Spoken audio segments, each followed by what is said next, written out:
do something wonderful. Well, I want to talk about when I met Mr. Hitchcock. So I met Mr. Hitchcock. We were having a meeting about what costumes I would wear in his film. And Edith Head and I walked up to his office, and she had my costume over her arm that I was going to wear, or an idea or something, a part of something. And it was the 70s, and in the 70s you wore layers, you know. So I had a t-shirt on over, which was a silk shirt with big lapels, and then I had a suede jacket on over all that, down to around here, and then I had leather pants and a big belt, and I had those shoes that you know, those boots that have those great big heels, and then I wore a leather hat like this. So we walked into his office, Edith Head and I, and there he was, and behind this big desk, and I'd never met him before. And I said, "Oh, Mr. Hitchcock, I'm very honored to meet you." "Oh, no, I'm not wearing this in your movie. These are my clothes." And Mr. Hitchcock said, "That's all right. You can wear that. We'll just have to write in a nightmare sequence."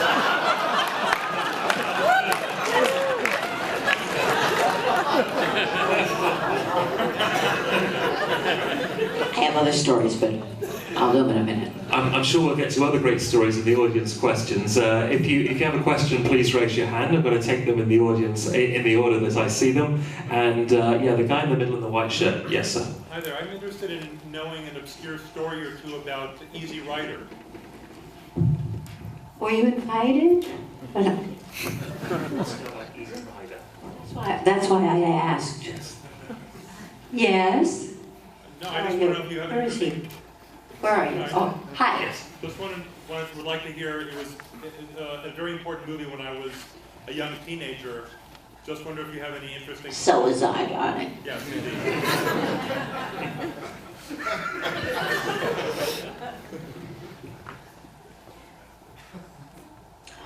Well, it was mayhem. I kept it off my resume until it became the hit of the decade. Tony Basil, one of the great geniuses in dance ever, and I were the whores. I remember. He remembers. Good. Bye. It was the word whores. He cannot stand that word. Bye. Okay. So Tony was used to, you know, choreography, which has rhythm and has time and its schedule and it's very exacting, and I was used to Broadway.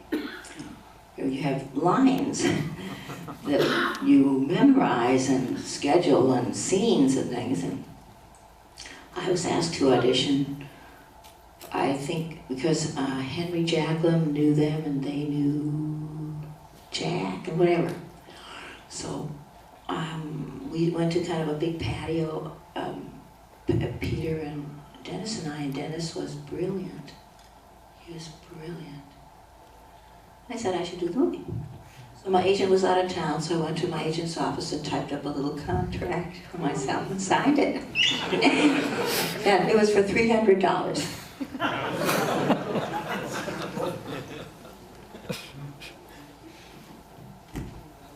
Yes, down the front here. I'm not at all finished, darling. I'm hard to begin. I'm just putting my There's a long water dramatic down. pause there. I didn't hear you. I love your long dramatic actressy pauses. They're wonderful. Sorry, please go ahead and finish. That's a misnomer. I was putting my water down and I didn't want to fall on my head. So anyhow, we got there. And Dennis sort of would lock us in places so that he knew he knew where we were when he wanted us, but he didn't know what he wanted us for because he hadn't invented it yet. So one of the nights, Tony and I were locked in a great big antique store with great big windows. We would get these incredible fits of the giggles. And so then he'd let us out and he'd say, "Okay, are you there? Yes, we're here, Dennis. What do you want us to do?" "I don't know yet. But temperature right there, right? Yes, Dennis. And then we go, wow, we go. We would laugh so hard that we'd fall on the floor. At night we'd roll around laughing, and also wanting to kill ourselves because we were in this horrible situation, you know, we'd signed a contract and we couldn't get out of this crazy thing. Anyhow, it goes on from there. We were in a Winnebago with a whole lot of guys, and they were all high and we weren't, and they were in a different time warp. And we were all looking for the Mardi Gras, which they never found. We were in New Orleans to be shot in the Mardi Gras, but they never found it. You know, we drive around, everyone was high as a kite looking for the Mardi Gras, but never found it. One day I found it, I was with Baird Bryant, and they had lost track of us. So the only shot you have of us in the Mardi Gras parade is me, for a little time. Anyhow, it goes on and on. Absolutely insane. Insanity. Yes, done for now. Yes? William Devane, he replaced another actor in part of Yes, and I don't quite know, I don't remember the actors.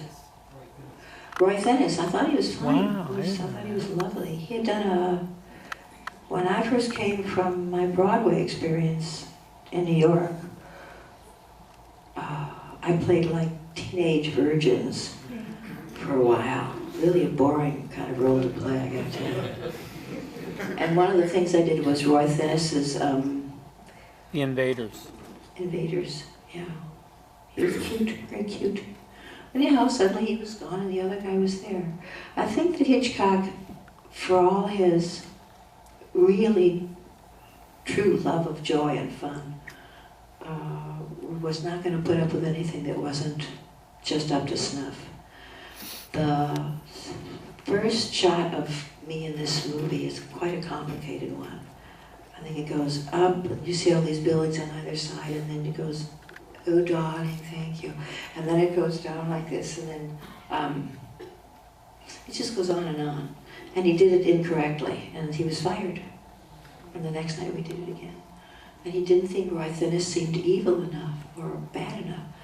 I think this guy maybe overplayed the evil bad thing, didn't he, a little bit? Probably to make Hitchcock happy. And at one point Hitchcock said to me,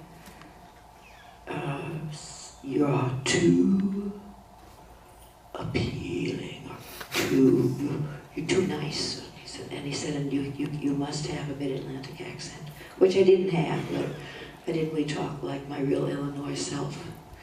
But yeah, so he was very, he was a perfectionist.